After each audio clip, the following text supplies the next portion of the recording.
Thank you, and welcome, and thanks to Reverend Eunice for inviting me to this, so that we can have a chance to chat together. Um, it's a cloudy, drizzly day in Portland, Oregon. You're probably experiencing something different from where you are, and wherever you are, and however we got into this space and into this room at this time. I want us to be able to talk about some things that are very important for us, very important for our society, very important for how we connect with each other and how we connect with the deepest levels of our spirit, of our being. So the question is, if we have spiritual discipline for what? If we are doing courageous conversations, courageous conversations for what? What is it that we intend to do? What is it that we are wanting to do?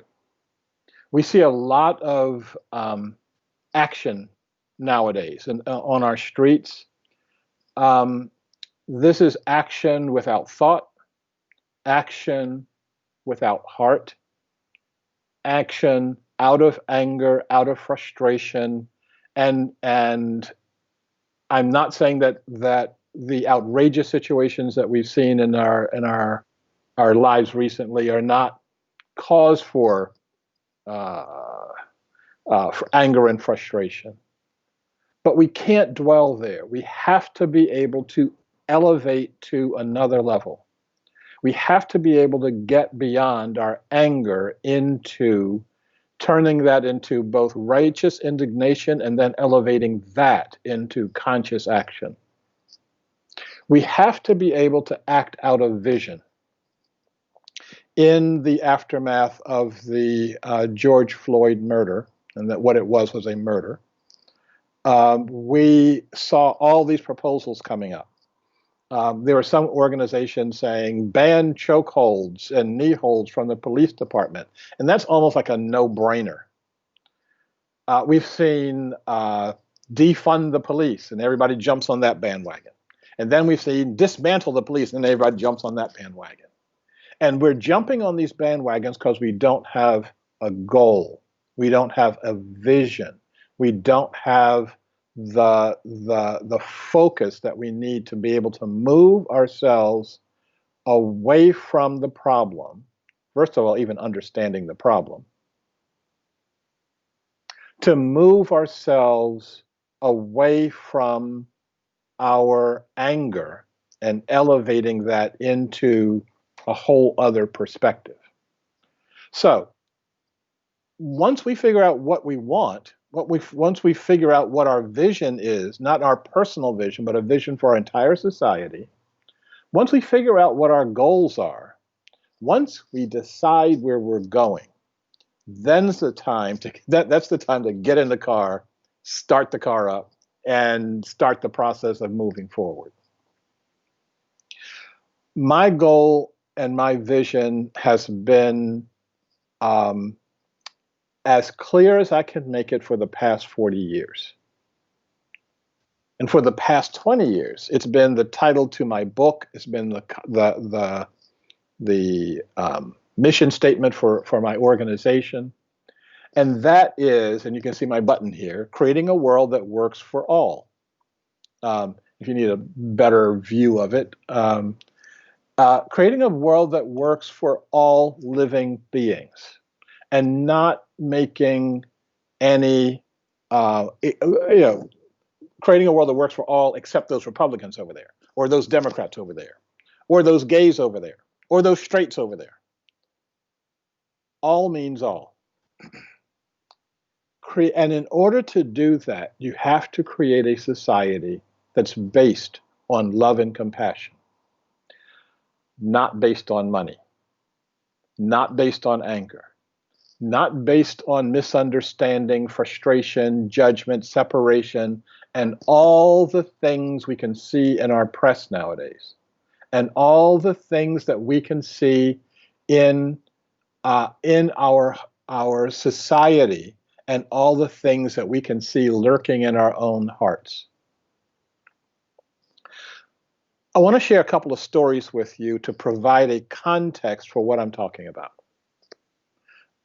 This is work that my organization, Commonwealth, does, and we've been doing this work for, well, I started out leading my first organization, my first demonstration in Camden, New Jersey, the worst city in America, when I was 11 years old. So I've been doing this for over half a century. So doing this work I do the work inside of organizations, and I generally get called into an organization when they're experiencing some very, very serious problems. My metaphor for that is you've got a dead body and a smoking gun in the room, so you call Shariff in to see what he can do about this. I got called into an organization where the people in the organization were experiencing very regular racist, sexist languaging coming from their fellow workers. One of the ethnic workers sued the city in its wisdom, decided to settle the suit as soon as possible. And then they called me in to work with the worst offenders. They were ready to fire these folks for the things that they were saying, the things that they were documented as saying. But they said, maybe there's something we can do here. So maybe we can get Shariff to work yet another miracle.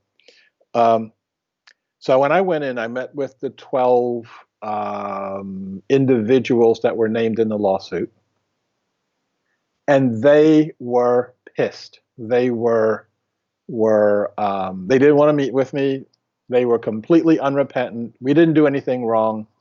We were just kidding. This guy's got a thin skin, so he just can't take racist comments for 12 solid months. And over the course of 4 hours, at the end of the 4-hour session, they said, number one, we see what we did was wrong. Number two, we are pledging not to do that anymore. Number three, we've got a whole new set of behaviors that we can have with ourselves, with each other, and with the other, whoever the other may be. And so they went from being unrepentant racists to model workers, model citizens. How do you do that? How do you make that transformation? Now, that should be the question that we're asking ourselves as a society, and that should be the question that all of us should be addressing ourselves to. And I'll tell you another story like that. This is a different workforce, a different place, a different time, same situation. Brought in to work with the workforce, and this one guy, white guy, I'd say mid-40s, baseball cap pulled down, muscle shirt with his tattoos of naked women going up and down his arms. And he walks over to me and he says, I don't want to be here, but they said I have to listen to you for 4 hours or I have to miss a day's pay. And I can't afford to miss a day's pay. But I don't want to hear a goddamn thing that you got to say. So I said, fine, take your seat. And so he sits down and he slouches down and he pulls his baseball cap down over his eyes so that he doesn't have to look at me. And so he's sitting there. And about 20 minutes into it, I can see the baseball cap goes back. And His demeanor changes, and he about 2 hours into it, he's sitting forward in his seat, and I'm working this. So he's got the furrow in his brow, and he's participating in the exercises. And at the end of the session, he comes up to me and he says, he shakes my hand and he says, "Thank you very much. This is not what I was expecting at all." He said, "This for me was like a trip to the dentist." He said, "It's always unpleasant, it's always painful, and you always come out of it a better person." And he said, "Right now, I think that I'm a better person." And that way of looking at the world, that way of seeing the world, stuck with him. It stuck with the guys in the other situation. I check in with those guys every 6 months or so and say, "How are you doing?" And they're saying things are still going well, and their boss is saying, I don't know what you did in that room. I don't know what you injected them with, but they're really now model citizens. They've been transformed. The way that we transform a society is the same way you transformed you. You are not the same person that you were a year ago, 5 years ago, 10 years ago. You've grown through baby steps. You've grown through a process of transformation. What we're doing now in our society in terms of dealing with race is almost the opposite of transformation. What we're doing, what we're trying to do, is engage in punishment and retribution as though that makes things change, and we know that it doesn't. So we're going to transform our society the same way that you transformed. Number one, you transformed in stages. You didn't wake up one morning and say, "Oh, I'll change all of the different aspects about myself, and I'll change it all immediately, and it'll all be perfect the first time." Number two, you changed with vision. You had an idea of where you were, a state that you didn't want to be in, to where you want to go to, a desired state. Number three, you changed with infinite patience. People were patient with you. You were patient with yourself. And if you were not patient with yourself, all you were doing is holding yourself back. Number four, you changed in the context of the problem. So if you understand the problem, then you'll understand how you need to make the change to the problem. I think that most of us don't understand the problem. Right now, we believe that the problem is racism, and it's not. I want to be very careful in saying this. Racism is alive and well in our society. Racism is the toxic underlay of our society. Racism has been there for hundreds of years. And racism is an amazingly important presenting symptom. But it's only a presenting symptom. It is not the disease. The disease goes down deeper, and the disease is in the heart of each and every one of us in this society. It's not your disease, white people's disease. Yeah. Black people hold the same exact disease, it just looks different. So if we're going to actually resolve the disease, if we're going to resolve the problem, we have to understand it. And we've got to then be able to root it out of my heart first. Before I go probing around in anybody else's heart, I've got to remove it from my heart first. This is one of the keys of what happens when I stand in a room of a dozen unrepentant racists, is that I've worked that problem out in terms of my own heart first. Okay, number 5. We have to do this transformational work with love. I have to be in that room and I have to be in love. Now, that doesn't mean, oh, I'm so happy to be here and everything is just so wonderful, because nobody buys that. What we have to do is recognize that I love me, I love you, I love all beings. All beings includes you. All beings includes that bush outside my window, that tree over there.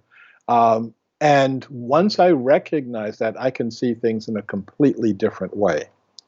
I can see things in a different way, and I can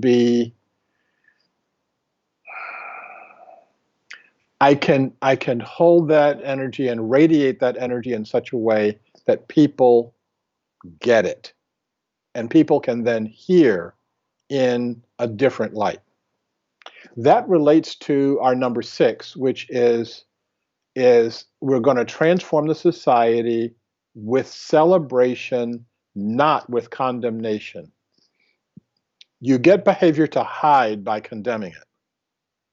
Once you get people to move in the right direction and then celebrate their successes, you get the transformation to go deep. That's related to number 7, where we need to take baby steps, not think that we're going to do everything all at the same time. We're going to do this the way you teach a baby. Okay, so if you've ever seen a baby trying to tie a young child trying to tie its shoes, and you're standing over it saying, "That's not the way to do it. You're so stupid. You're so dumb. You're not tying it the right way. You're too slow." Well, if you did that, you probably would wind up with a kid that's 20 years old that still doesn't know how to tie their shoes. What we do is we celebrate each step along the way. Now, I'm not saying anything to you that you don't know. It's just that we need to apply this to the depths of our society. Number 8, we have to recognize that everyone makes mistakes. Now, I want to be specific. Everyone includes me. And if you wanted to stay on the line for another 2 or 3 hours, I'll go through some of the mistakes I've made. Everyone makes mistakes, and that includes you. Now, when you recognize your own mistakes, when you recognize the things that you're doing, you then can be more compassionate with those that you're working with. So I'm looking at the dozen guys in the room that I was training for 4 hours. And I can say to them, and I did say to them, y'all really screwed up. I'm going to share with you how you screwed up. But when I'm doing that, I'm doing that from the position of I have really, really screwed up in my life. And once I recognize that, I can expand from that. That can become something that becomes a growth medium for me. And my last point, my number 9 point, I shouldn't say last point for the day, is recognizing that we all have different cultures, different perspectives, different life experiences, different expectations, a very different way of looking at the world. And we can't impose my view, my culture, my life experiences, my expectations, my history on you. I see that there's this tendency that I'm calling absolutism that's developing in our society, and it's definitely been at work in terms of um, the George Floyd killing, where we expect everyone to understand the world that we understand, the way we understand it, and we're going to criticize someone who understands the world differently. And that gets us to a place that we don't want to go. Um, that gets us to a place that I call anarchist absolutism, which is when you couple that with identity politics, gets us the opposite of nowhere. It's generating fear. It's generating defensiveness. It generates its own backlash, and basically is going to create a world that works for only me or only people like me. I think that that's a mistake. I think that the world that creates is the world that I don't want to live in. I think that we are much better served by looking at holding the energy of and working for a world that works for all beings. Once we get to that, I think that we can start seeing that the world works in a very different way. So I want to say a couple of things in conclusion. There's been we've been doing a series of workshops on looking at solutions beyond diversity. The workshops, the series of the workshops has been closed because of some circumstances. I've had to open it back up again, and you get to benefit from that. There are about 4 or 5 slots available, still available in Solutions Beyond Diversity. If you want to take advantage of that, I think Jeff is putting up is putting in your chat a link for that.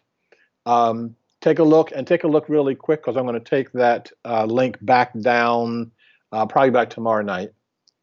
I want to read to you something that's from my first book, The Power of One: Authentic Leadership in Turbulent Times. And I want to read to you from the conclusion. New times and new issues call for a new direction. A few brave souls may venture a protest. There's nothing I can do about the Middle East or pollution or why the price of everything is so high. I'm just one person. What power does one person have to change the world? The answer is easy: the power of compassion. When military might has rusted, when temporal fame has vanished, when all worldly powers have come to an end, the true power of compassion can be felt. Great cities turn to dust. Beauty fades. The strong become weak and feeble, but the compassionate will truly inherit the earth. What can the compassionate do to correct our modern day problems? Everything. Compassion is the light that drives out the darkness. Fear, egotism, and arrogance causes us to ignore the pain and suffering of others. Learning compassion, that ultimately I am you, will provide the energy for the profound societal shift necessary for our salvation. I want to end with a prayer. This is a really short prayer, but I want to explain the prayer to you, and then I want us to do this together. The prayer is very simple. May I be well, may I be secure, may I be happy. That's part 1. May you be well, May you be secure. May you be happy. That's part 2. May all beings be well. May all beings be secure. And may all beings be happy. That's part 3. The reason you pray for yourself first is that you put the oxygen mask on yourself before you go out trying to help others, because if you don't, you're going to pass out. And when you say, may you be well, in your mind and heart, I want you to hold the energy of the person you most have the most difficulty opening yourself to. And no, I don't mean Donald Trump. I mean someone you actually know, not someone who's been created by your media. And when you say all beings, I want you to think about all beings, not all human beings, not all Americans. Really start looking at the world in this larger sense. So, if you can center yourself, and if you wish, hold your hands, and repeat with me. May I be well. May I be secure. May I be happy. May you be well. May you be secure. May you be happy. May all beings be well. May all beings be secure. May all beings be happy. Thank you.